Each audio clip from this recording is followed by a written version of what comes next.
विपत्तियां निमंत्रण देकर नहीं आती और नहीं समय किसी की प्रतीक्षा करेगा प्रहरी। आक्रमणकारी मेरे रास्ते में फंसे चले आ रहे हो तो अपने ही सोए हुए समाज को जगाने के लिए मैं किसी की प्रतीक्षा नहीं कर सकता। और मेरे रास्ते से बढ़कर महत्व न तुम्हारे राज्य का है, न तुम्हारे सम्राट का, और न तुम्हारे विलासिता में डूबे हुए समाज का।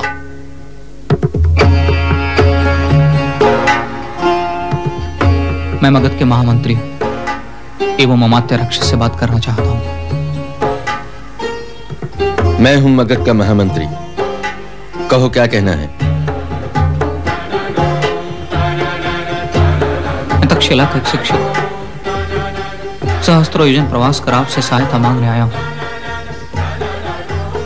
सुदूर यूनान का एक योद्धा अलक्षेंद्र विश्व विजय की कामना से अनेक राष्ट्र, राज्य एवं नगरों को ढहाता, भयंकर नरसंहार करता भारत की सीमा की ओर बढ़ रहा है।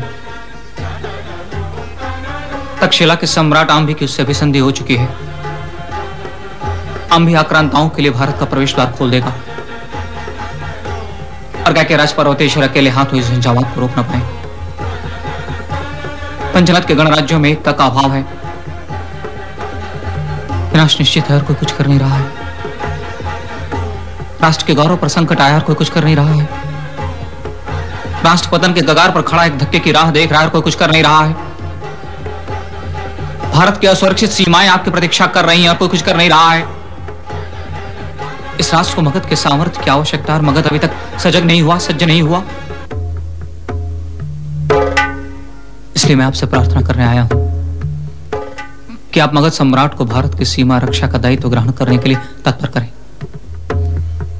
ताकि भारत एकजुट अलक्षेंद्र के आक्रमण का प्रत्युत्तर दे सके। हमारे पास ऐसी कोई सूचना नहीं पहुंची है आचार्य। यही मैं आपके सुरक्षा कर्मियों से भी कह रहा था कि विपत्तियां सूचना देकर नहीं आती। यदि शीघ्र ही मगध अपने सैन्य बल के साथ तक्षशिला नहीं पहुंचा तो भारत की पराजय निश्चित है। आचार्य, मान लीजिए मैं आपकी बात मान भी लूं, तब भी मगध कैकेयी तक्षशिला व अन्य जनपदों की सीमा का अतिक्रमण कैसे कर सकता है? न ही हमें अलक्षेंद्र के आक्रमण का सम्मिलित रूप से प्रतिकार करने की आवश्यकता की सूचना दी गई है। तो क्या इससे मगध का दायित्व तो कम हो जाता है? पर तक्षशिला स्वतंत्र है, कैकेयी स्वतंत्र है, पंचनद के गणराज स्वतंत्र हैं, वे अपना निर्णय लेने के लिए स्वतंत्र हैं। मगध उनकी स्वतंत्रता में हस्तक्षेप नहीं कर सकता। यदि मगध ने हस्तक्षेप नहीं किया अमात्य, तो न गांधार स्वतंत्र रहेगा, न कैकेयी, न पंचनद के गणराज्य, न ही ये राष्ट्र। आक्रांता कैकेयी गांधार और मगध में भेद नहीं देखेंगे। गांधार, कैकेयी, अभिसार एवं पंचनद के गणराज्य भारत के अभिन्न अंग हैं। यदि उनकी स्वतंत्रता राष्ट्र के हित में बाधक होती है तो उनकी स्वतंत्रता को कुचलना होगा। किसी राज्य की स्वतंत्रता के नाम पर राष्ट्र की बलि नहीं चढ़ाई जा सकती अमात्य। यदि इस राष्ट्र की रक्षा के लिए गांधार, कैकेयी एवं पंचनद के गणराज्यों ने साथ नहीं दिया तो वे भी स्वतंत्र नहीं रहेंगे। मैं आपके विचारों का समर्थन नहीं कर सकता आचार्य। मैं अमात्य से सहमत हूं आचार्य।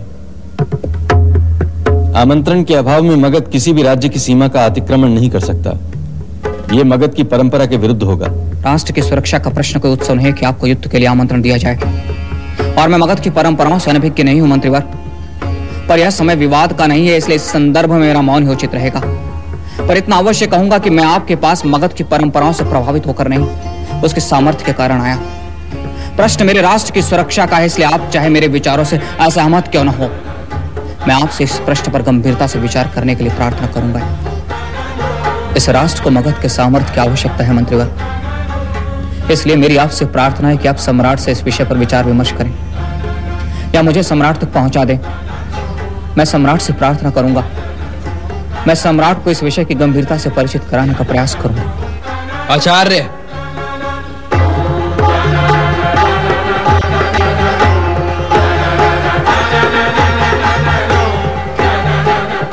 आचार्य,